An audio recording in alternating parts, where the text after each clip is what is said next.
All right, so we're gonna do a little video of us getting this motor running. This is not a kit that you can buy. We put this together with various different providers, and this is the final product. It's just a set of 40s. This is a beat up motor. That's an off-road motor. It's got a lot of miles and a lot of abuse, and it had kadrons, so we're just gonna get it running off on this little carburetors. And this is the first start. We have not run it at all. All I'm gonna try to do is sync up the carburetors, do the mixtures, and check for throttle response. And we already did we'll jet them to whatever you need. If in case you want to get the kit from us, you're looking at about $700. And they come with filters, and pretty neat. It's a combination of different vendors, but it works. This is what works better. So a lot of stuff, you buy them and they come with very, very crappy hose. You end up throwing it away, or the linkage is just doesn't work, or the manifolds don't sit straight, or they just have a lot of issues. Where this is the setup that I like the most. So let's see how it runs right off the bat.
Alright, I'm gonna try to put a bigger main. It's got a 115. I'm gonna put a 125.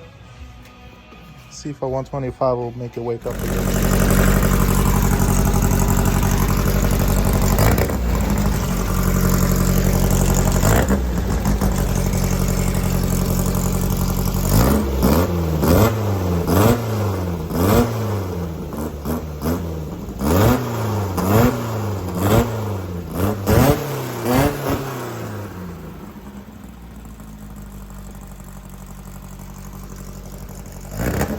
Can you hear me? I ended up putting a 52 jet on this thing. Check it out.